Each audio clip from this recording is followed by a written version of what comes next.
got a lot of different feelings about this trip. Kind of pretty excited for it. Really anxious to meet up with the other ministers who are going to be on this trip. There's 7 of us from different churches all across central Indiana here. And we're all meeting up at the Indianapolis airport later today to start our trip out to the UK.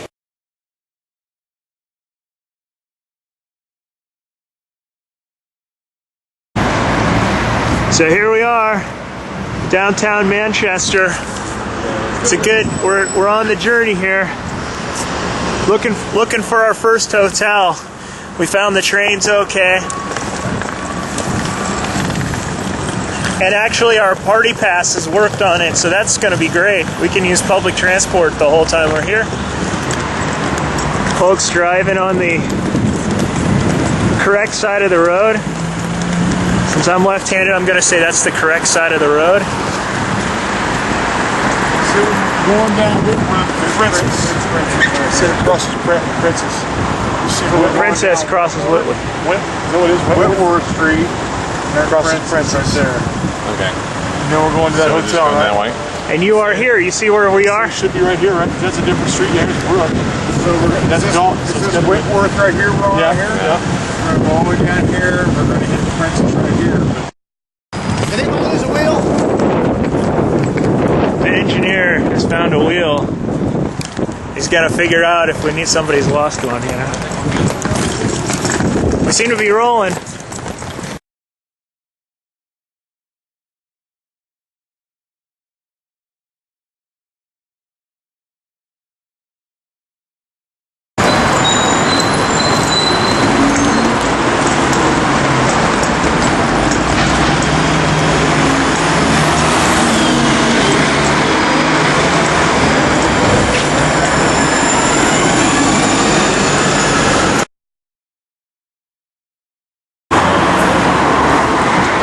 Chet's spidey sense is tingling that this is the right way. So here we are at our first hotel here in Manchester. This is the Aurora Hotel. Really kind of nice atrium here. Kind of goes all the way down. Jeff's here on the 6th floor.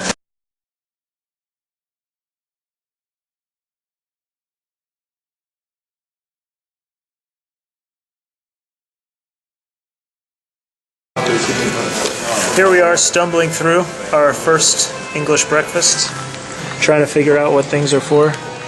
Sugar cubes and tea. Man, you got me all messed up. Let's take it.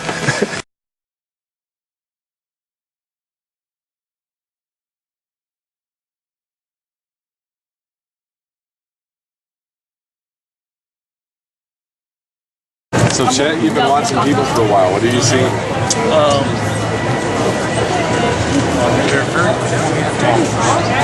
Everything's in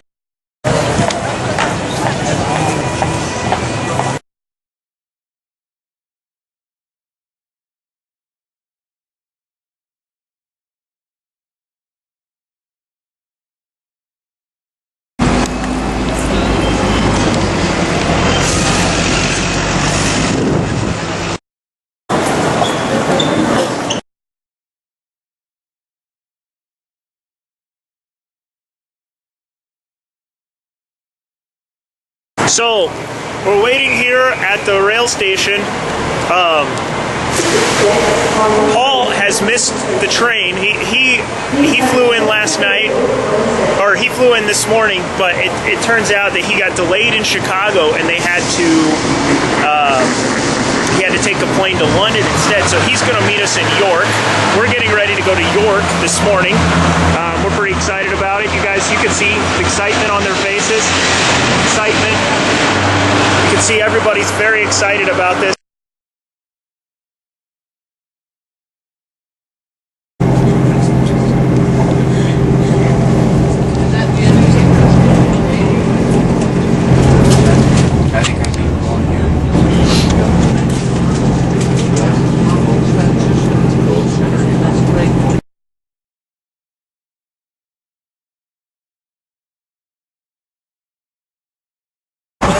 So here we are. We've made it to York. Chet's laughing at me there. But we made it, and we're feeling good. We're ready to explore the city, explore the day. It's very exciting. A lot of fun historical stuff here to do. We'll see what we can find.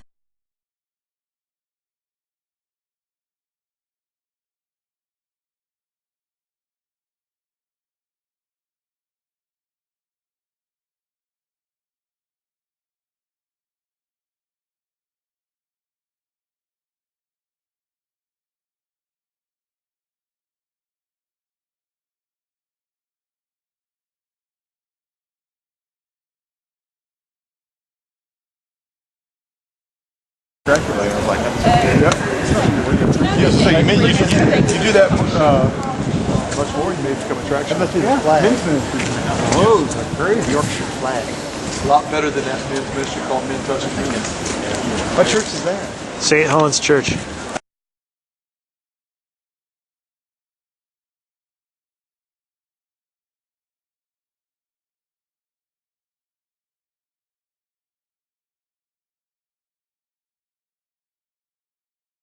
Yeah.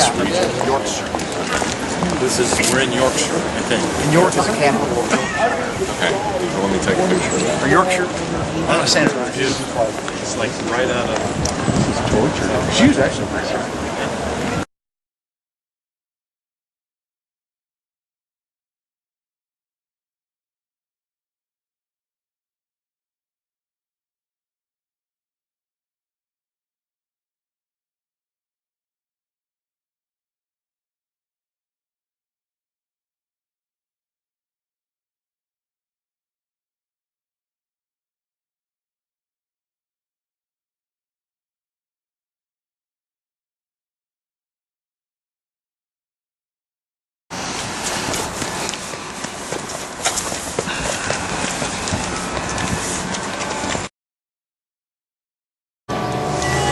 So here we are on the walls of York, looking at the York Cathedral there. And we're all excited about getting to play like we're in a medieval castle here, walking the wall. probably these Irish slings. Probably.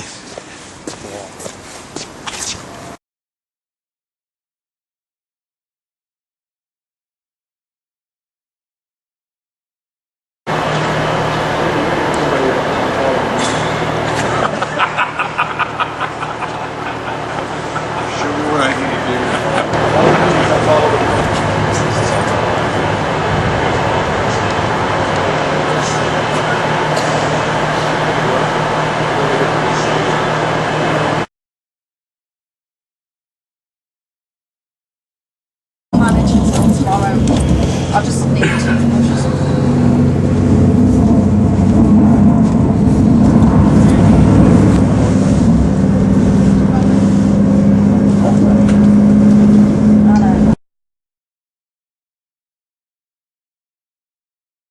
Making a contact with that other message. Yeah, so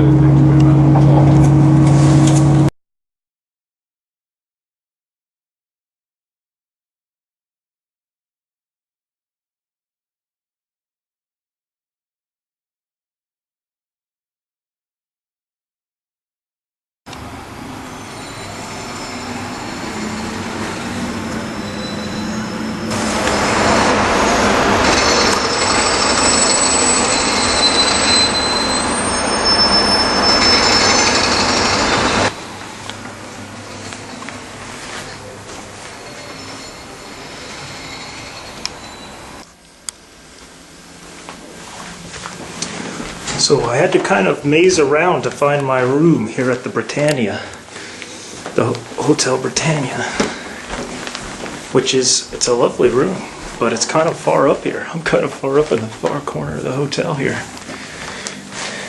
Here's going down to the 5th floor.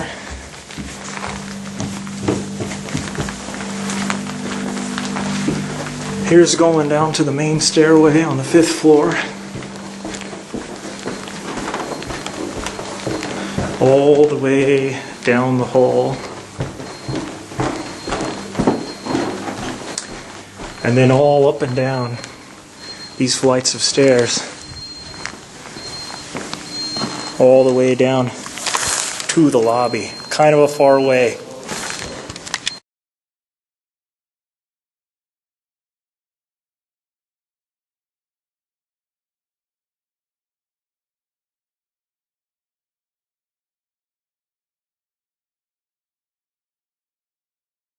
There's a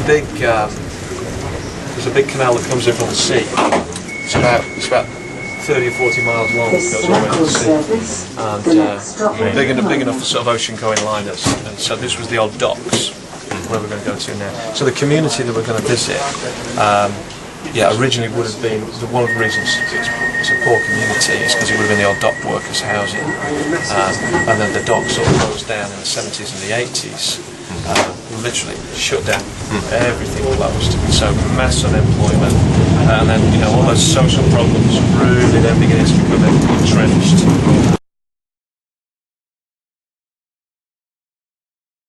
It's the Silicon Valley of England.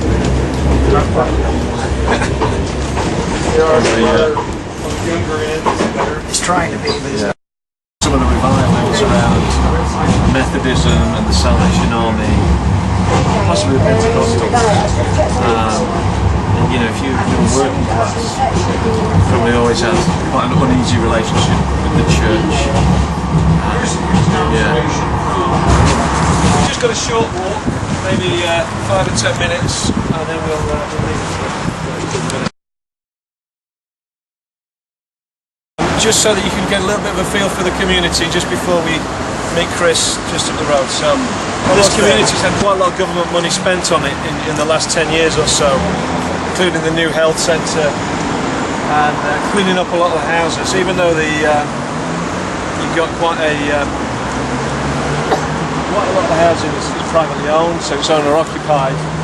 People have been able to receive free work done on their houses, so they all look nice and clean on the front there. There's little walls built. That was all done with government money, just to lift that sense of pride in the community.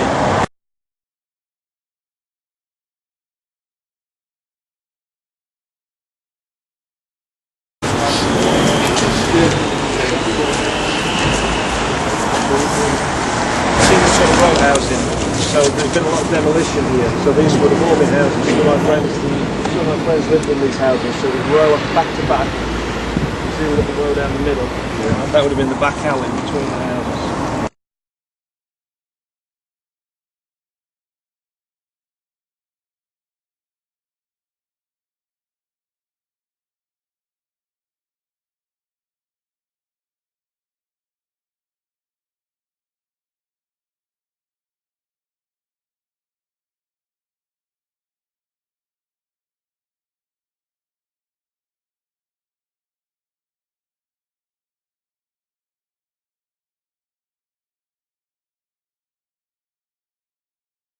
And the fact that it's in a school, is that familiar place for them, that helps? Yeah.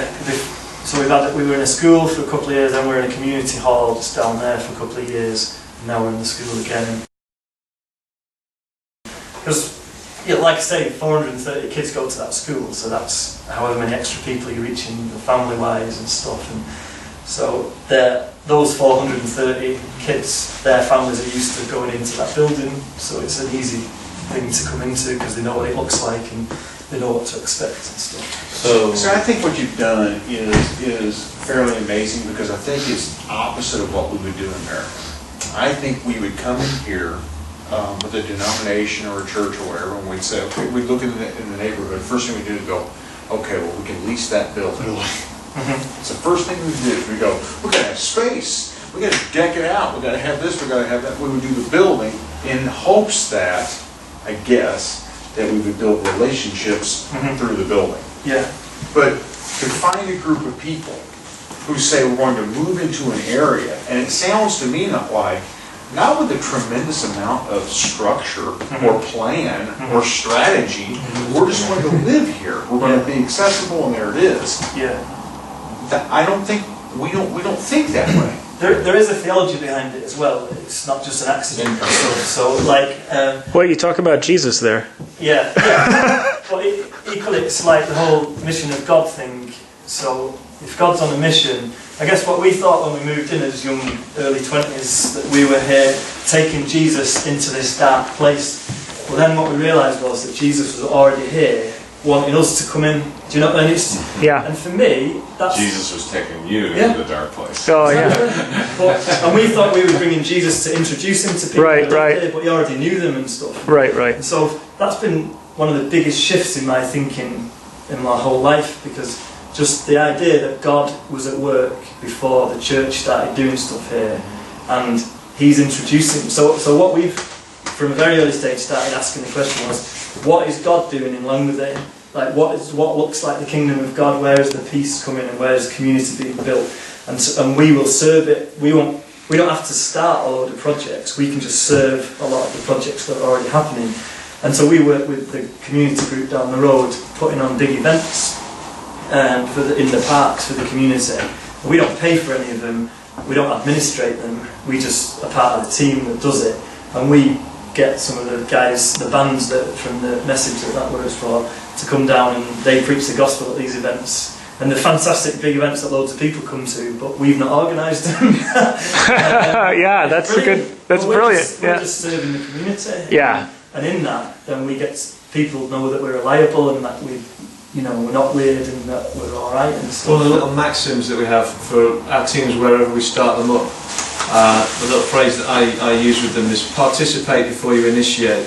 I think it's really important that the first thing we do is find out what's already happening, and can we be involved, and can we bless that. And then we might find by doing that we start to see gaps and opportunities arise for us to maybe offer something additional or something that's missing. But so much goodwill can be created by and one of the things we found particularly in youth work, like recently we've initiated in London. So I relocated with my family to London for 2 years just to pioneer our work down there. And that was the kind of advice that I gave to those new teams going into neighbourhoods in London. And so many of them began to participate in youth work that was happening in youth centres that were run by the local government, by the local council, and they were just volunteers, they were helping hands. And then the recession started to bite, and then all the cuts came in local government, and they were found to be the people on the ground who were helpful, and people were getting made redundant. And so we've had in a number of locations, they've actually said, we can't afford to staff this youth centre anymore, or we can't even afford to own this youth centre anymore. Do you want to have it?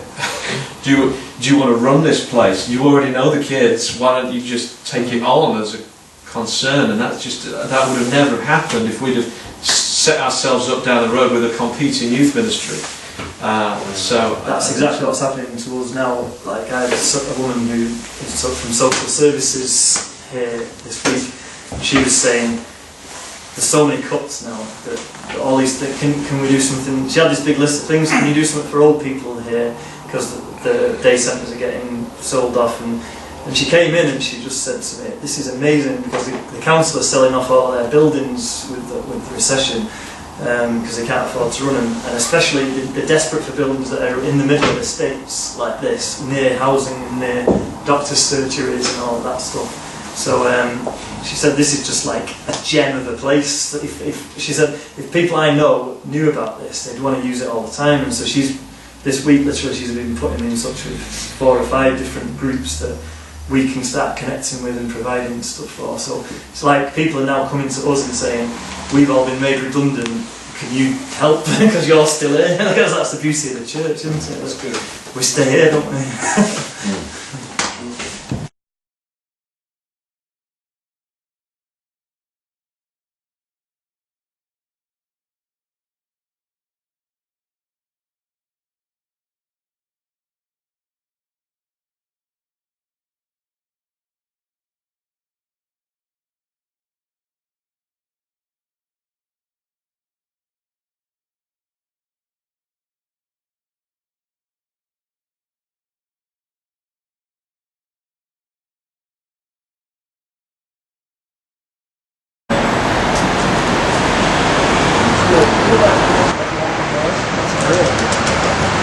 14 for the 0954 Northern service to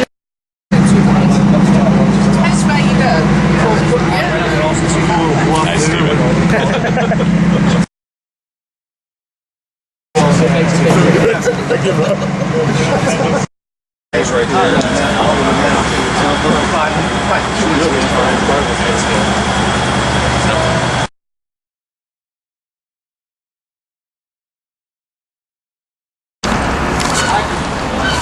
And here we are in Liverpool.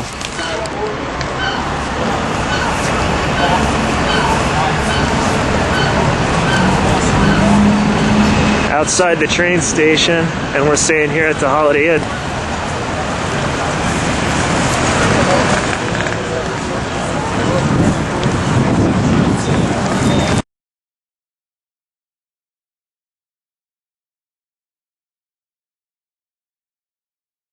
All right, so here we are in Liverpool at the Holiday Inn, and we are not far at all, doesn't seem like, from the Cavern Club, which is, I don't know exactly where it is. It may even be, we may even be able to see it from here. Apparently it's rebuilt though, because apparently the original Cavern Club was bulldozed sometime in the 80s because they thought nobody cared about it. I don't know why they thought that, and that's what the receptionist said. But anyway. I'm going downstairs, Steve. Okay, so yeah, so Tony and Jeff have put their stuff in my room, and then we're going to go on downstairs. We're actually going to go meet with Frontline now, and then I'll head on to the Cavern Club a little later.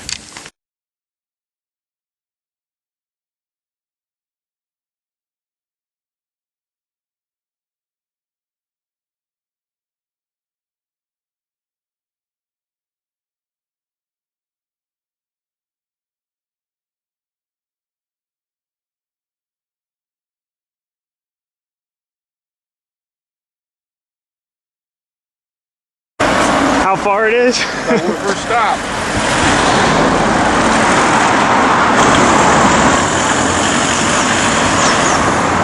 This better be the right direction.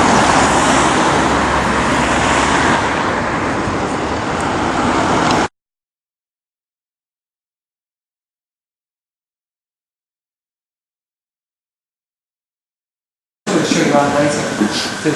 The cobble floor, it goes back to 1904. So it was artillery from the cannon, etc. Underneath there, this is where the main armories here. You might ask him about feet. Thank you.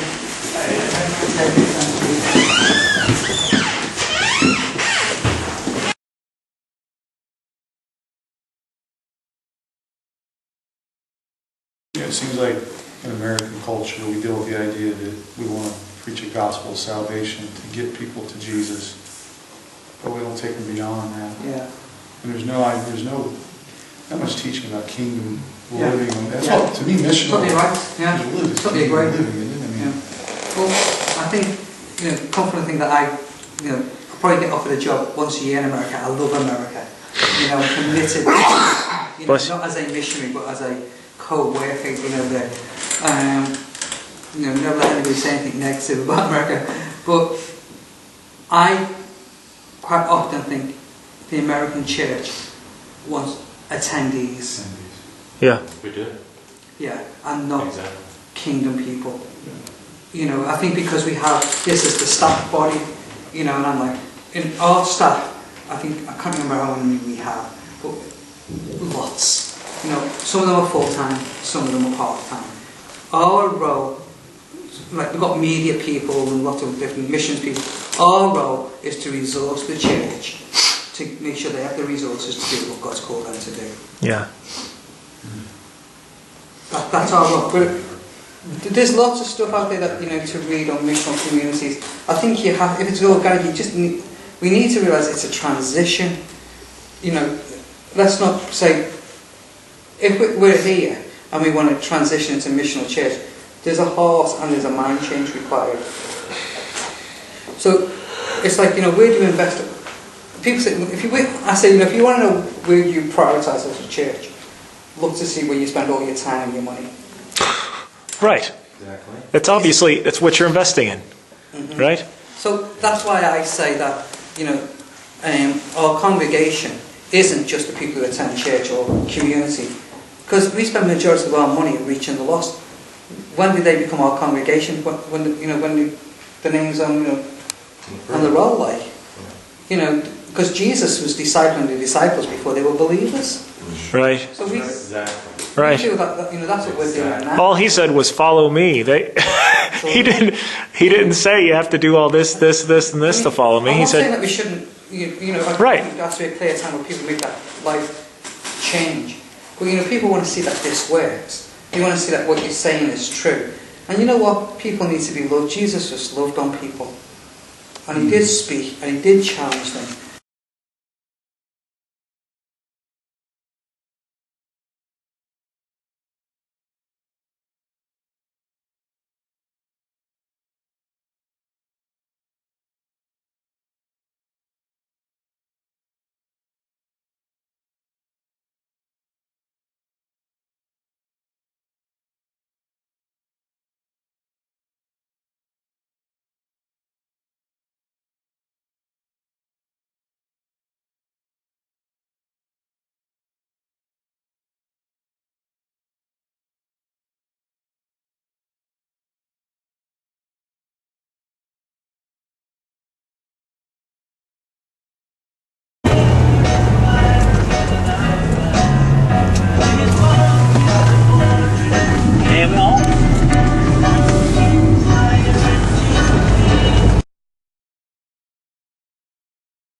"There's the hotel, but we can't get there, so we're going to try going this way and see if we can get there." We're in Birmingham. We've arrived in Birmingham. They smash all the words together, so they tend to say Birmingham, same way they say Manchester. So anyway, not to be confused with Birmingham, Alabama. So then, is it down this way?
We're absolutely powerless without God.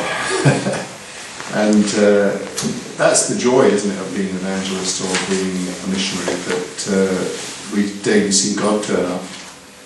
And that's what we're looking for all the time. And the sad places on earth are the places where God doesn't seem to be able to turn up for some reason. And that's where we have to deeply invest in more prayer and so on until He does turn up. What's the blockage? Why isn't God turning up? It's interesting, we had a Chinese lady come to Christ recently on the last Alpha course, and the decisive moment for her was the Holy Spirit weekend. And wow. The Holy Spirit did what? The Holy Spirit weekend as part of the Alpha course. Okay. Weekend. The weekend. Weekend, sorry. Oh, yeah. It's my accent. And so she's had this God encounter, and she said, do you know, she said, I experienced something like this 30 years ago. Huh. And she said, I just didn't know what it was. So as a matter of fact, my whole generation in China experienced something like this, but we just didn't know what it was. And it's the ones that have had it explained to them that become Christians. But somehow or another, God seemed to visit the whole of China, the whole of a generation in China, like 30 years ago. Now, there's no program for that. What are you going to do? I mean, it's just amazing, isn't it? And she said, this is exactly what I experienced then. She said, you know, I want to be able to tell my friends back in China what I've experienced, so that they can understand what they experienced. So it's really interesting. So there's that dimension of stuff, you know, where we're just entirely dependent on, well, we're always asking the question, what is God up to today? You know, where is He doing stuff in our neighbourhood? How can we connect with it? I think, I mentioned a couple of times about my Reiki friend, I think God has sent him along. I think He's going to connect us with a whole bunch of people we will never meet, apart from Him. Right. I think He's a person of peace. Now that's important, isn't it, if you think about it, because 30, 40 years ago we would just said, oh, that's stuff here. Yeah, we're going to cut him off. But actually, if we're sensitive to what God is up to, maybe there's something else going on there.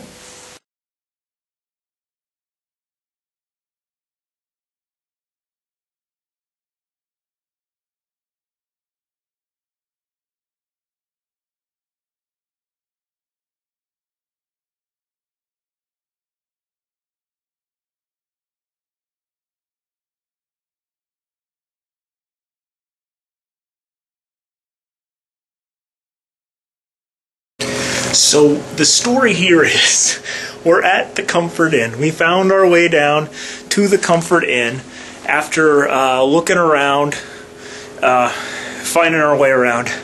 But obviously the room just isn't quite up to par. We were expecting a 3 or 4 star, and this place is maybe a 2 star, maybe a 1.5 star, and nice enough, I suppose. Clean enough, maybe, on the bed. But so anyway, Susan, our travel agent, is working a deal.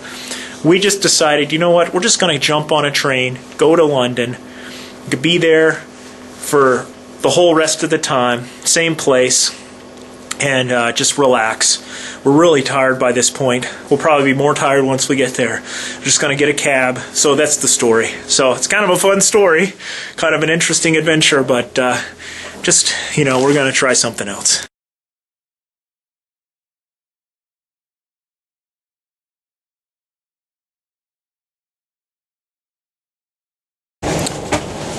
So, here's the deal.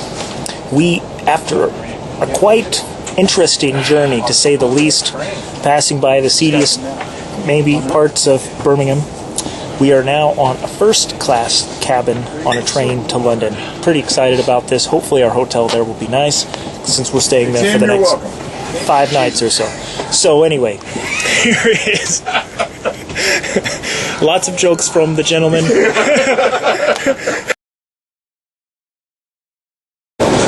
So we have successfully made it to London, and now we're about to get on the underground to try to find our hotel. It's the next part of our big London adventure, midnight adventure.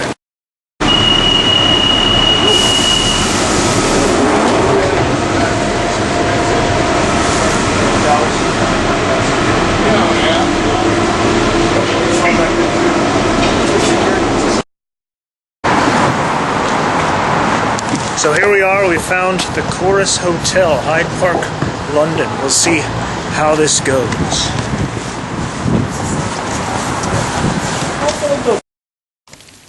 So, I'm in the Viceroy room. Number 405. Much better, eh? So here's the Viceroy room. Steps coming in. But really, pretty nice room, I'd say. Seems pretty nice. Nice furnishings. TV. So let's hope that this is a much better place. Seems pretty classy from what I can tell.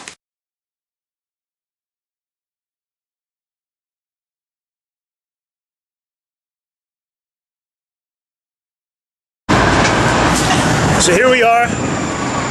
I woke up late. I wanted to wake up late. The guys woke up early. They wanted to wake up early. I didn't want to get up as early as they did. So on my way, walking by Hyde Park to try to catch them up at the Marble Arch, where the tour bus leaves from. There's a tour bus you can get on and off all day for 48 hours. So gonna go see if I can catch up with them.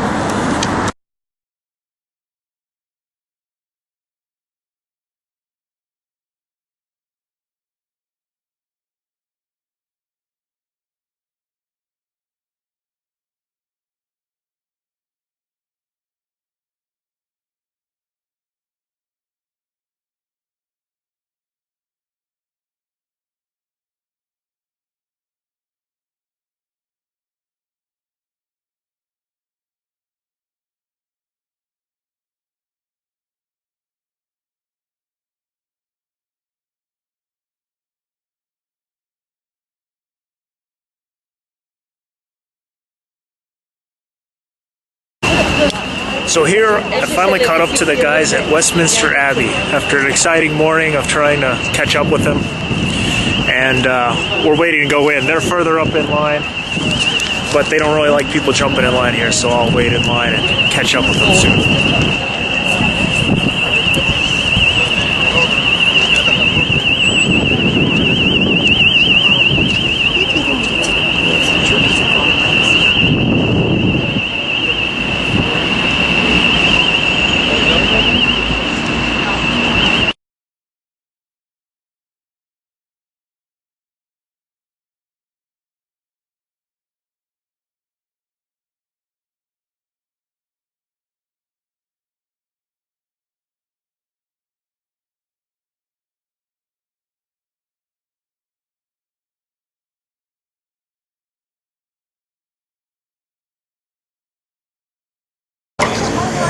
So here we are, have been through Westminster Abbey and have had a little lunch at McDonald's. You can see Big Ben in the background behind me. We are now on the river, getting ready to go on a little boat ride on the River Thames. So it's pretty exciting stuff. More of our tour in London here.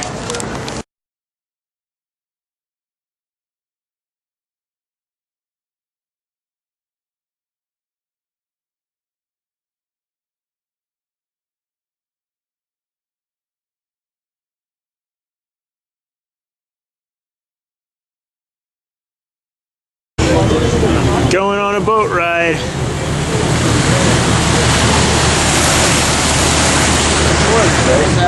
Yes.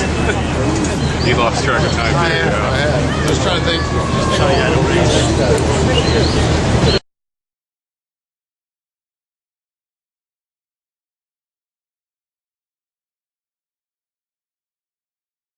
They're also like marriages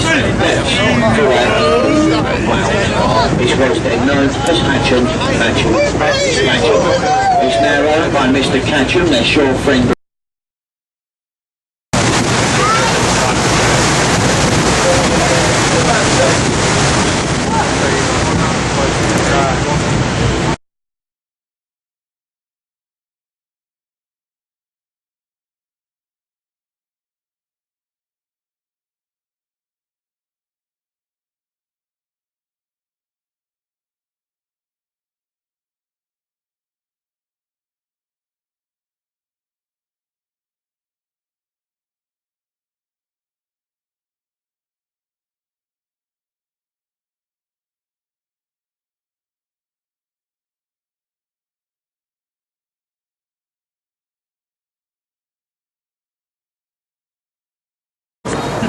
So here we are at the Tower of London, waiting to go inside. Paul's going to go get us some tickets. We've managed the river cruise, had some fun doing that, and now we're pretty excited about checking out the Tower of London. Of course, I've already seen it before, but it'll be a lot more fun to see as an adult and fun to see with the guys. I think they're all pretty keen on seeing it too.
So here we come out of the Tower of London, trying to get on the bus. Grimaces on our face. We've been on our feet a long time today. There's the Tower of London. We had a great time. Learned a lot. Saw a lot of great things.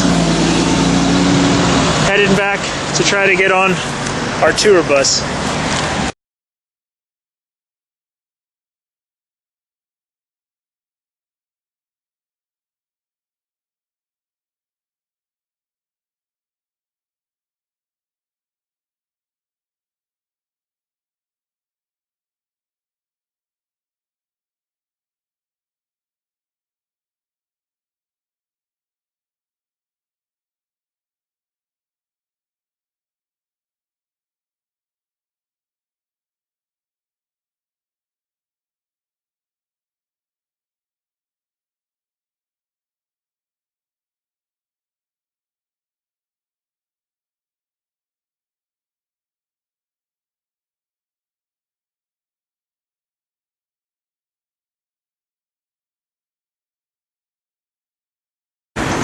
He's got a muzzle on him.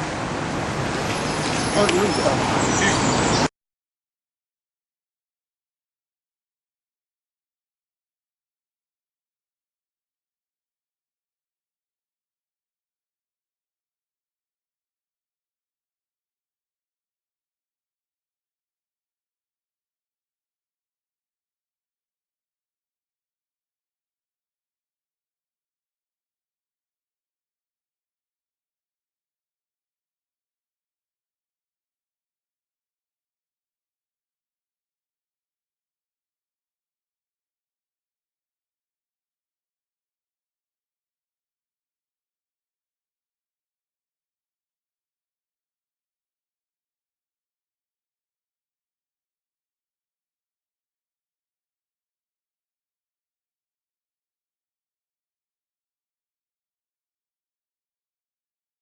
Some people would say, oh, I don't want to go into a church course, or I don't want to do... but I think, as I said, the advertising helps people think that it's not just some small, pokey thing in someone's little church, but it might have some thought into it, and it's something that's recognisable. But yes, I mean, it is. I mean, a lot of people's stories, you hear people arriving, sitting in the parking lot, and like watching people and thinking, is there anyone here normal at all? Yeah. I don't trust anyone. Is anyone normal here? And once they see a few people who think, okay, they look normal, and then they might come in. And then when they get inside the church, they're blown away, because they often have a perception of what church is, and it's not what they thought. It's kind of, it's music, it's warm, there's lots of people there.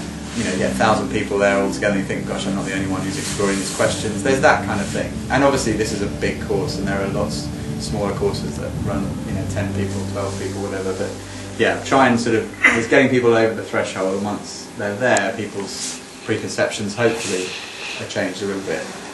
But it's still, people tend to be.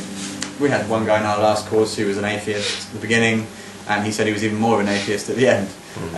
But there are a lot of people for whom they start an atheist, but they might say I'm agnostic by the end of it, or I start agnostic, but I think there's probably something there. And amazing stories, and it really helps the church. The church, you turn up on Sunday. We've just had the last 2 Sundays. This Sunday as well, we'll have a couple of testimonies from people. But everyone in the church feels, just encourages your faith to see that God's at work and people are coming to faith. And I think it has that sort of.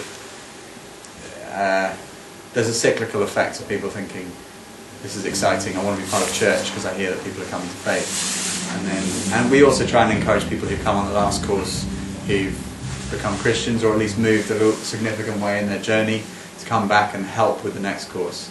And that means that there's a constant flow. So we have it 3 times a year, and at the end of each course we sort of take a lot of people and say, right, you can help with the next course. Like facilitator, prepare the meal, all sorts of helping things. out in some way, but it keeps it very fresh and vibrant and unchurchy, to be honest. It's quite sort of, there are normal people, people want to know that there are normal people like me there who haven't sort of begun to speak Christianese or.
So we're on the hunt for Abbey Road. Here we are outside the St. John's Wood Station.